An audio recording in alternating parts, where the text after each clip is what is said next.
Radhakrishnan sir, ഇപ്പോൾ തൊണ്ടി മുതൽ തന്നെയാണോ കണ്ടെത്തിയത് എന്ന് ഈ ഘട്ടത്തിൽ പറയാൻ പറ്റുമോ? ശ്രീ ജോർജ് ജോസഫ് വലിയ ശുഭാപ്തി വിശ്വാസത്തിലാണ്. മാത്രമല്ല, ഇത് തങ്കമാണോ സ്വർണമാണോ ഗോവർദ്ധൻ്റെ ജ്വല്ലറിയിൽ നിന്ന് കണ്ടെത്തിയത്, പിടിച്ചെടുത്തത് എന്നൊക്കെ പരിശോധിക്കപ്പെടേണ്ടതല്ലേ? അതുമാത്രമല്ല, 98-ൽ വിജയ് മല്യ കൊടുത്ത, അദ്ദേഹം ഇറക്കുമതി ചെയ്ത സ്വർണമാണ് സ്വിറ്റ്സർലാൻഡിൽ നിന്ന്.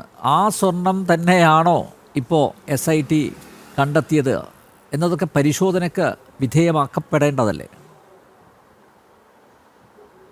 ഇപ്പോൾ അങ്ങനെയൊന്നും ഇപ്പോൾ പറയാൻ നമുക്ക് അവകാശമില്ല. കാരണം ഈ തങ്കം എന്ന് പറയുന്നത് ഒരിക്കലും അത് സെക്കൻഡറി ഗോൾഡ് ആകുമ്പോൾ അത് 22 കാരറ്റിന് അപ്പുറം 21-22 അപ്പുറം വരില്ല. കാരണം ഈ തങ്കത്തിൽ ആഭരണങ്ങൾ ഉണ്ടാക്കാൻ പാടില്ല, അത് പിന്നെ അയഞ്ഞിരിക്കും. അതിൻ്റെ ഈ നമുക്ക് ഈ ആഭരണങ്ങളുടെ ആ ടൈറ്റ്നെസ്, ഹാർഡ്നെസ് കിട്ടില്ല. അപ്പോൾ അതുകൊണ്ട് അത് ഈ പൂശി മാറ്റിയപ്പോൾ നമ്മളിവിടെ പൊതിഞ്ഞു കഴിഞ്ഞപ്പോൾ അതിൻ്റെ കാരറ്റ് കുറഞ്ഞിട്ടുണ്ടാവും. കാരണം അത് ചെറിയ ഷീറ്റുകളാക്കി കൺവേർട്ട് ചെയ്യണം അവിടെ പതിച്ചത്. അപ്പോൾ ഇത് എൻ്റെ ഒരു നിഗമനത്തിൽ കഴിഞ്ഞ ഈ ഒരു 8-10 വർഷമായി തിരുവിതാംകൂർ ദേവസ്വം ബോർഡിൻ്റെ അടിമുടി ഉണ്ടാകുന്ന ഭരണപരമായ ഒരു വലിയ വീഴ്ചയുണ്ട്, വലിയ ശ്രദ്ധക്കുറവുണ്ട്. ആർക്കും എന്തും ചെയ്യാം എന്നുള്ള ഒരു ബോധം അവിടെയുണ്ട്. അച്ചടക്ക നടപടികളില്ല, ഭരണമില്ല, ശ്രദ്ധയില്ല, ഒന്നുമില്ല. അപ്പം അതിൻ്റെ ഭാഗമായിട്ട് നല്ല ബോധമുള്ള ഒരു പക്ഷേ നമ്മളെ ഈ ഗോൾഡ് പ്ലേറ്റിങ്ങും അതുപോലെ തന്നെ ഈ അമാൽഗമേഷനും തമ്മിലുള്ള വ്യത്യാസം നന്നായിട്ട് അറിയുന്ന ഉദ്യോഗസ്ഥന്മാരും ഈ ആളും ചേർന്നുള്ള ശാസ്ത്രീയമായ വിലയിരുത്തലിൻ്റെ അടിസ്ഥാനത്തിലായിരിക്കണം ഇത്തരമൊരു ഡെക്കോയിറ്റി അല്ലെങ്കിൽ ഈ ഒരു അപഹരണത്തിന് അവർ ആരംഭിച്ചത് തന്നെ. കാരണം ഒരിക്കലും നമ്മൾ ഈ അമാൽഗമേറ്റ് ചെയ്യുന്ന സ്വർണം അല്ലെങ്കിൽ മെർക്കൂറിക് പോസിലടിക്കുന്ന ഉണ്ടാക്കി വയ്ക്കുന്ന സ്വർണം പൂശാൻ അതിൻ്റെ 10-1 മതി, അല്ലെങ്കിൽ 20, 15, 12 മതി. അപ്പോൾ ഇതിനകത്തുനിന്ന് ഇത് റിക്കവറി നടത്തിയാൽ സ്വർണം പൂശുന്ന അതിൻ്റെ 10 അല്ലെങ്കിൽ 8 അംശം എടുത്ത് സ്വർണം പൂശിയാൽ ബാക്കി മിച്ചം കിട്ടും എന്ന് നന്നായി ഇതിൻ്റെ ശാസ്ത്രീയ വശം അറിയുന്നവരാകണം ഇതിൻ്റെ പിന്നിൽ പ്രവർത്തിച്ചതും. അത് ഘട്ടം ഘട്ടമായി ഇപ്പോൾ 2018 കാര്യമാണ് ഇപ്പം നടക്കുന്നത്.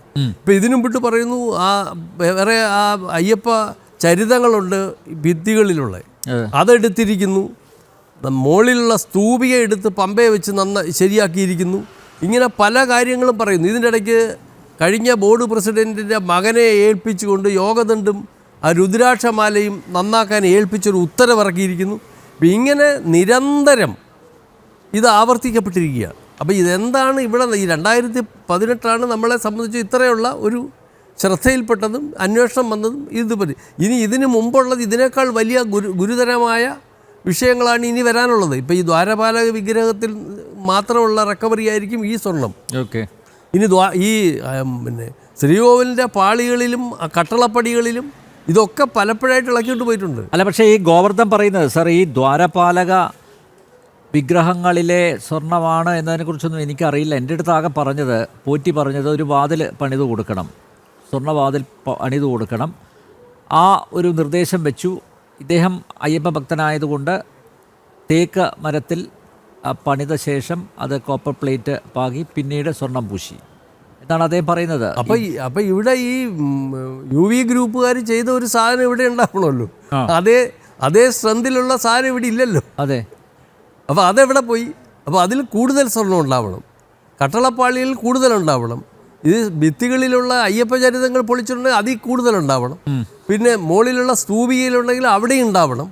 അപ്പോൾ ഇതെല്ലാം ഘട്ടം ഘട്ടമായി പരിശോധിക്കപ്പെടണം. അപ്പോൾ ഇവിടെ എങ്ങും ഈ അപഹരണത്തിൻ്റെ ആഴം ഇത്രയുമല്ല, കൂടുതൽ ഉണ്ടാവും. കാരണം ഇവരിത് ശാസ്ത്രീയമായി പഠിച്ചതിന് ശേഷമാണ് ഈ അമാൽഗമേറ്റ് ചെയ്ത സ്വർണത്തിൻ്റെ 10-1 മതി പൂശാൻ എന്നുള്ള ശാസ്ത്രീയ വശം നന്നായിട്ട് മനസ്സിലാക്കി ആ സാധനങ്ങൾ എടുത്ത് ഇതിൻ്റെ മൂല സാധനങ്ങൾ എടുത്തുകൊണ്ട് പോയി ആസിഡിലിട്ട് അത് റിക്കവറി നടത്തി ആ ഗോൾഡ് വേർതിരിച്ച് കൈ വെച്ചുകൊണ്ടായി ഒരു തവണ അവർ ചെയ്ത് വിജയിച്ചത് കൊണ്ടാവണം അവർ തുടർച്ചയായി ഈ പണി ചെയ്തുകൊണ്ടിരുന്നത്. ഇനി അവരെ ഇതിനെ ശ്രീകോവിലിലെ മേൽക്കൂരയിലും പിടിക്കുമായിരുന്നു. ഇപ്പോൾ ഇത് ശ്രദ്ധയിൽപ്പെട്ടില്ലെങ്കിൽ മേൽക്കൂരയിലും പിടിക്കുമായിരുന്നു. കാരണം അതിൻ്റെ ആരംഭമാണ് 24-25 24 ഇതെടുത്ത് അയാളെ തന്നെ ഇൻവോൾവ് ചെയ്യിക്കാൻ ശ്രമിച്ചു എന്നുള്ളതാണ്. പരിശ്രമങ്ങളാണ് അവിടെ നടന്നത്. അതും സ്റ്റാറ്റ്യൂട്ടിന് വിരുദ്ധമായി, കോടതി ഉത്തരവിന് വിരുദ്ധമായി ഒരു ദേവസ്വം ബോർഡ് പ്രസിഡന്റ് അത് എടുത്തു എന്ന് പറഞ്ഞാൽ ഈ പ്രസിഡന്റ് കഴിഞ്ഞ 2 വർഷമായി അവിടെ ഭരിച്ചുകൊണ്ടിരിക്കുകയാണ്.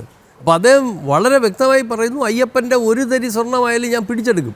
ഈ അയ്യപ്പൻ്റെ സ്വർണം ഈ കഴിഞ്ഞ 2 വർഷമായി ഈ ഗോൾഡിൽ അല്ലെങ്കിൽ ഈ വിലപിടിച്ച ഉരുപ്പടികളിൽ തിരുവിതാംകൂർ ദേവസ്വം ബോർഡിൻ്റെ ഏതെങ്കിലും ഒരു അമ്പലത്തിൽ ഒരു പരിശോധന ഈ ബഹുമാനപ്പെട്ട ബോർഡ് പ്രസിഡന്റ് നടത്തിയിട്ടുണ്ടോ?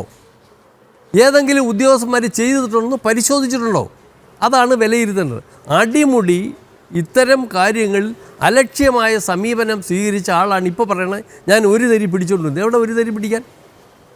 ഇതിനേക്കാൾ വലിയ ലോസാണ് ഈ സ്ഥാപനത്തിന് വന്നുകൊണ്ടിരിക്കുന്നത്. ഇപ്പോൾ സംഗമം നടത്തി, അവിടെ തന്നെ നമുക്കറിയാം 8,22,20,00,000 രൂപ എന്ന് പറഞ്ഞ് ഒരു ദിവസത്തെ ആ എന്തോ ഇത് അന്തം വിട്ട ഏത് ഒരാൾക്കത് ആരെ പറഞ്ഞ് എന്തൊരു അടിസ്ഥാനം, വല്ല അടിസ്ഥാനം അതിനുണ്ടോ?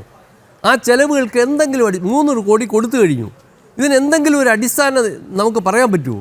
എന്താണ് അവിടെ നടന്നത്? നമ്മളെല്ലാവരും കണ്ടതാണ്, മീഡിയകൾ കവർ ചെയ്തതാണ്, അവിടെ സമ്മേളനം നടന്ന് നമ്മളെ കണ്ടതാണ്. ഒരു ദിവസത്തെ പ്രോഗ്രാമാണ് അവിടെ നടന്നത്. എത്ര ആളുകൾ പങ്കെടുത്തു, അവരുടെ എന്തെല്ലാം അറേഞ്ച്മെൻറ്റ് നടത്തി, ഇതെല്ലാം നമുക്കറിയാം. ഇതിന് ഈ MOU വെച്ച് 8,22,00,000 രൂപയ്ക്ക്. അപ്പോൾ ഇതെന്താ സംഭവം? ഇത് മൂടോടെ മുക്കുക. അത് കഴിഞ്ഞ കാലഘട്ടങ്ങളിലൊക്കെ തുടങ്ങി. ഇതൊന്നുമല്ല ശബരിമലയിലെ ആയാലും മറ്റ് ക്ഷേത്രങ്ങളിലായാലും കഴിഞ്ഞ 10 വർഷക്കാലത്തെ ഈ ഈ പരാജയമായ എന്നുവെച്ചാൽ ശ്രദ്ധക്കുറവായ കാര്യങ്ങൾ പരിശോധിച്ചാൽ ഇതിനേക്കാൾ വലിയ കാര്യങ്ങൾ പുറത്തേക്ക് വരും. കോടിക്കണക്കിന് രൂപ നെയ്യ് മേടിച്ചത്, പിന്നെ അതുപോലെ തന്നെ ഈ ശബരിമല ക്ഷേത്ര നടവരവിൽ ഭണ്ഡാരത്തിൽ പരിശോധിക്കുമ്പം ലോകത്ത് ഈ ഭാരതത്തിലാകമാനമുള്ള വലിയ വലിയ വലിയ ജുവലറികളുടെ MD ബോക്സുകൾ അവിടെ എങ്ങനെ വന്നു? ഏതെങ്കിലും ഒരു ഭക്തൻ ശബരിമല ഭണ്ഡാരത്തിൽ കൊണ്ടുവന്ന് MD ബോക്സ് ഒഴിഞ്ഞ ഈ ജുവലറി പെട്ടികൾ നിക്ഷേപിക്കുമോ? ഇത് ആര് സമാധാനം പറയും? ഇതൊക്കെ എവിടെയാണ് പോയത്? അപ്പോൾ അത് വളരെ ശാസ്ത്രീയമായ, വളരെ കഴിഞ്ഞ കാലഘട്ടങ്ങളിലെ ഈ കാര്യങ്ങളെല്ലാം വളരെ വിശദമായി പരിശോധന നടത്തേണ്ടതുണ്ട്. അതിന് വളരെ ശക്തമായൊരു ഏജൻസി ഏറെക്കാലം പണിപ്പെട്ടാലേ ഇത്തരം കൊള്ളകൾ ഒന്നൊന്നായി പുറത്തു കൊണ്ടുവരാൻ സാധിക്കുകയുള്ളൂ എന്നാണ് എൻ്റെ അഭിപ്രായം.